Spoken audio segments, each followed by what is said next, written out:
There we go. You got the right button pushed finally. So I've been working on this book called Burden, psychological thriller. I like it. It's kind of like the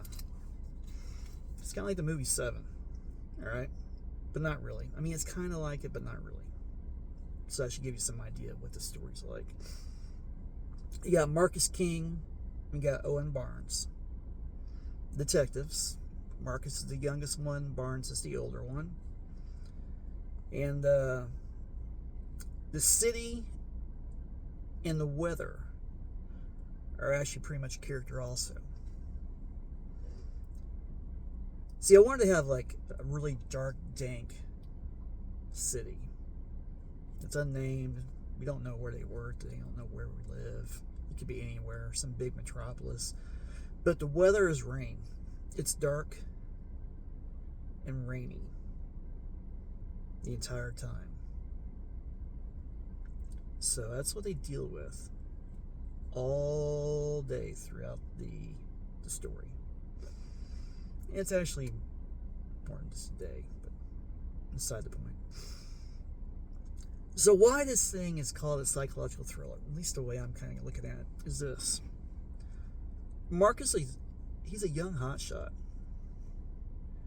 He's a young hotshot, and he's looking for the action.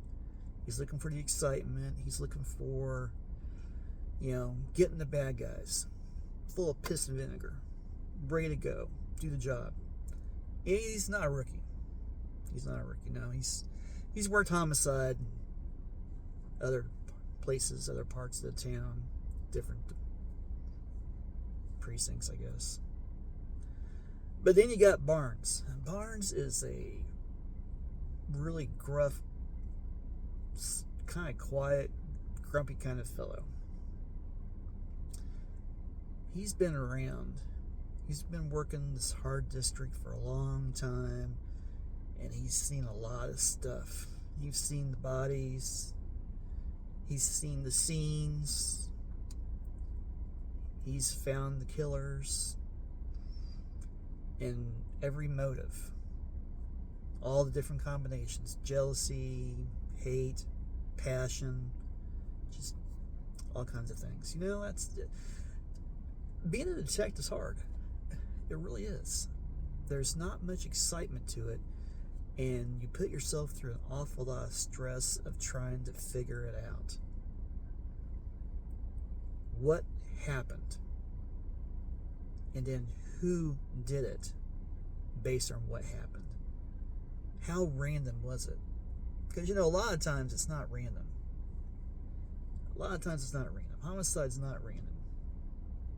People know each other. But then there's times when you just don't know what in the hell happened.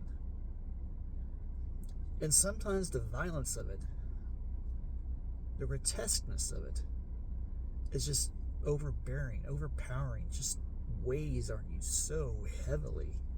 And you need to have ways to kind of handle that. And Barnes is one of those people, he's seen it, been there, done it.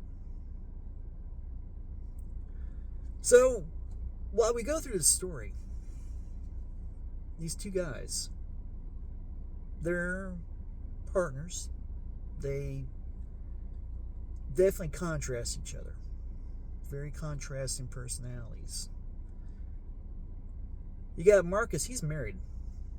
He's married to Kate, and Kate and him have been together for a short period of time. I've never really said how long they were together, but it's implied that they're fairly newly married. Being a spouse of a cop, you really don't know what they go through day after day.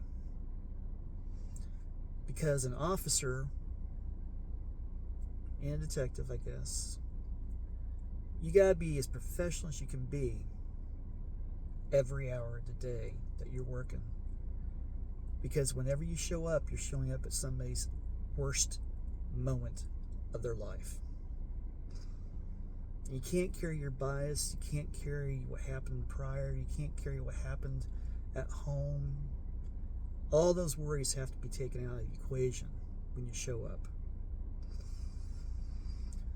So Kate's a spouse, and she's trying to figure it out. She's trying to figure out how this works. How does a police officer, and especially a homicide detective, who sees what nastiness and disgustness and horrors that people inflict upon each other, and she sees what happens to her husband Marcus. That's an incredibly hard thing. And to see how he acts, see how he reacts, how he comes home, and he tries to leave it at the door. You do. And then you flip the page to Barnes, and Barnes was married. He's divorced. And he's divorced because of that. It's a soul-sucking position to be in sometimes. Sometimes, the spouse just doesn't understand your day-to-day grind, what you do. And the alcohol takes effect. You start drinking a lot sometimes just to try to blank it out. You try to take up other hobbies. You try to do something. Sometimes it just doesn't work. It just doesn't work. It's hard sometimes. Yeah. So that's the contrasting part. You got Barnes, the divorcee, old detective, been around for a while. Marcus, much younger, been in the job much shorter, newly married. And then they hit their first homicide of the day together. That rain's been pouring down. It's yucky outside. It's wet. It's humid. It just gets in your bones. You can feel it. And they get that first call. And they go into the buildings and they find this scene. And I'll tell you what, the way it's written should make you kind of shiver and just make you crawl. Because it's going to be something that just wrecks Marcus, just disturbs him. It's disturbing. And Barnes, even though he's been around, even though he's seen it and done it and everything, he too is disturbed. This is something that we have not seen before, really. So, buckle up, Buttercup. That's going to be a ride. And then we're going to take it step by step. We're going to go through, and we're going to go through the scene and find the clues, find the evidence, and try to put together what happened. One by one, we're going to go through it. But while we're doing this, that psychological toll is going to start racking up, because there's not just one murder. There's not two. There's many. And each one is more disturbing than the last one. And it affects them more and more. And so we go to the home life of Marcus and Kate.